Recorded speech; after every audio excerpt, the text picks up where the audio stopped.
Nakakalungkot po mga kababayan na malaman na ganito po pala kadilim or kasama yung layunin ng mga DDS kung bakit gusto nilang ipanalo si Sara Duterte sa 2028. Ayun po o tahasang sinabi ni Daryl Yap na iganti mo kami, Inday Sara, at ayan, tapusin mo sila mga kababayan. Ayun po yung sinabi.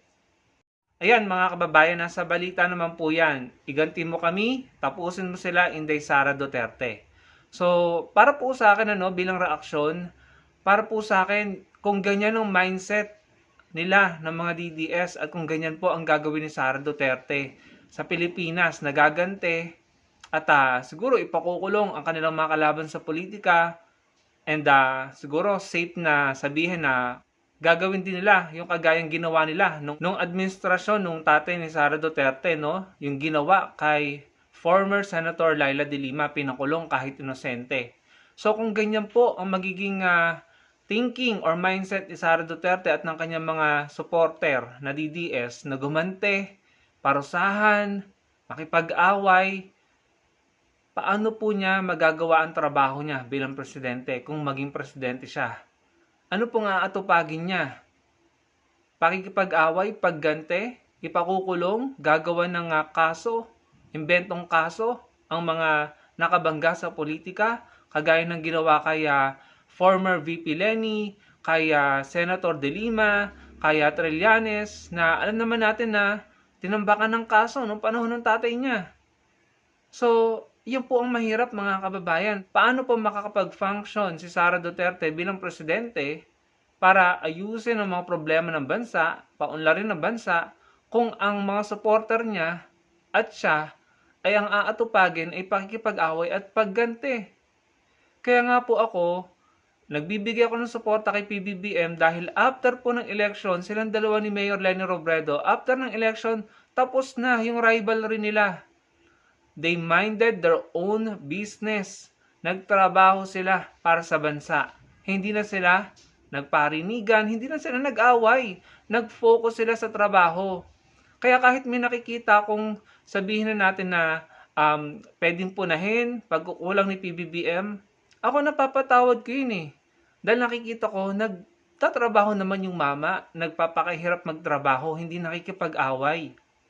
At ang katotohanan, siya nga yung inaaway at ginagawa ng mga kung ano-anong video, issue, intriga. Pero hindi naman niya inintindi yun, nagtrabaho siya. Ganon din si Mayor Leni Robredo. Kasi kailangan nilang unahin yung kanilang tungkulin, responsibilidad bilang presidente, bilang public servant, si Mayor Leni bilang mayora. Hindi na sila nakapag-away, tinapos na nila ang kanilang differences or rivalry after 2022 election. Kaya po ako hindi ko po talaga matatanggap kung isang Duterte na naman ang mananalo sa 2028. Kung ganito po ang kanilang mindset, maghigante, mang-away. Sa bagay, ganun naman sila eh. Nakakaupo nga si Sara Duterte bilang Vice President. Nakita niyo naman kung paano siya magmura at pagbantaan ng Pangulo. So, siguro, ganun na talaga yung karakter nila. And pati yung mga supporter pa nag-uudyok na igante, tapusin sila. Anong ibig sabihin niya? Napaka-violente po. Para po sa akin, napaka-violente.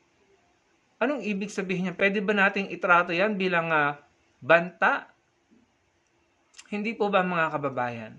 Ako po kung ako tatanungin niyo, pagod na ako sa awayan, sa siraan, sa balahuraan, bastusan. Hindi naman tayo ganito dati eh. Hindi tayo ganyan, mga kababayan, may respeto tayo sa isa't isa. Hanga nga po sa atin ang mga foreigner, ang mga bumibisita sa bansa natin dahil meron po tayong respeto, magalang at tayo po ay may hospitality. Pero bakit tayo nagkaganito? Naging bastos tayo at balahura at palamura sa isa't isa. Kasi nakita nila yun eh, kay Duterte. Walang respeto sa Diyos, walang respeto sa kababaihan, walang respeto sa institusyon, walang respeto sa konstitusyon, walang respeto sa batas, walang respeto sa karapatang pantao. Bastos ang bibig. Kaya ayun, ginaya ng mga supporter nila hanggang sa na-normalize na para bang hindi na masama ang pakikipagbastusan, na para bang ang pagmumura at pakikipag-away ay normal na parte na lamang ng buhay ng mga Pilipino araw-araw. Kaya tignan nyo sila. Ganyan. Para po sa akin, iyan po ay maituturing na pagbabanta. Tapusin? Igante? Bakit inano ba sila? Hindi po ba mga kababayan? Kung si Sara Duterte ngayon ay merong impeachment complaint dahil merong nakakitaan siyang ginawang mali. Doon na lamang sa pagbabantang ginawa niya sa presidente, sa First Lady, at kay former Speaker Martin Romualdez. Mali yun. Kahit pa sabihin niya na ginawa ko to kasi meron akong banta sa buhay ko, bla bla bla. Bilang abogada o abogado, alam mo ang legal remedy dyan. Hindi ka makikipag-usap alam niyo yun, hindi ka makikipag-usap sa kriminal para iganti ka kung totoo man na meron kang banta sa buhay mo, pero apparently up to now hindi niya napapatunayan na meron siyang banta sa buhay niya. Tsaka yung respeto na lang sana, no? Respeto sa sitting president. Meron pang less than 3 years or mahigit 2 years na panunungkulan ang sitting president si PBBM. Respeto man lang sana, no? Parang atat na atat. Gustong-gusto nang paalisin yung Pangulo at gusto na siya yung pumalit. Okay lang sana kung 2027 niya yung ginawa kasi October 2027 ang filing ng candidacy. Pero sobrang aga kasi ngayon niya ginawa Malayo pa ang 2028. Hanggang June 2028 pa manunungkulan ng presidente, si PBBM. And again, yun ang sinasabi ko sa inyo. Kung ganyan ang mindset ng mga DDS, paghihigante, pang-aaway, tatapusin, no? Yun yung term na ginamit Kung ganyan po ang mindset, paano makakapag-function si Sara Duterte bilang presidente? Magagawa ba niya yung ginawa ni PBBM na nagpo-focus sa trabaho? Kahit pa sabihin natin may pagkukulang Pero na-appreciate ko dahil nagtatrabaho pinapakita niya na nagpapakahirap siya. Ganon din si Mayor Leni Robredo. Nagtutulungan na nga sila nagsusuportahan na nga sila Kasi ganoon naman kasi dapat kapakanan ng mga Pilipino ang iniisip pagkatapos ng eleksyon. Hindi yung tatakbo sa eleksyon at pag nanalo, gagante, tatapusin.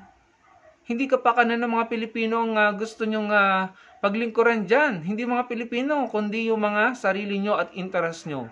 At yung mga puso nyong punong-puno ng galit at paghihigante ang gusto nyong masatisfy. So mga kababayan, mag-isip-isip po tayo. Maging matalino tayo. Nakita natin, na-witness natin kung gaano kabayulente sa salita, sa gawa, at kung ano yung mga pagbabantang ginawa nila. Alam na natin, siguro at this point in time, dapat alam na natin kung ano magiging klaseng presidente si Sara Duterte. Nakita natin yan sa tatay niya. Hahayaan ba natin maulit yun? Ngayon pa lang, pinapakita na nila. Meron ng parang babala or banta sa atin. Na kapag sila ang nanalo, paghihigante at tatapusin po tayo. No? Or yung mga kalaban sa politika. Nakakatakot po. Lalo na kapag nag-snap yan, yung biglang nagalit, no? Walang control sa emosyon, walang control sa galit, parang may problema sa pag-manage ng anger. Bigla na lang sumasabog. Hindi po diplomatic 'yon. Tapos kapag magbibigay ng speech, malumanay, pero nasa loob pala ang kulo na bigla na lang sasabog. Mababa po ang intelligence kapag mataas ang emosyon, mga kababayan. Pag mataas ang emosyon, hindi nakakapag-isip ng maayos.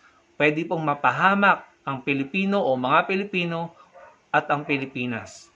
Maging matalino po tayo sa pagpili, mga kababayan, sa 2028. Ngayon pa lang, dapat inaaral na natin kung sino sila, kung anong uri ng karakter meron sila, at kung anong uri ng leadership meron sila, at kung anong magiging klaseng presidente sila kapag nanalo sila sa 2028. Dapat ngayon pa lang, ina-analyze na natin at ini-scrutinize na natin para makapag-decide tayo ng maayos at tama na makakabuti para sa bansa natin, mga kababayan. Maging matalino po tayo.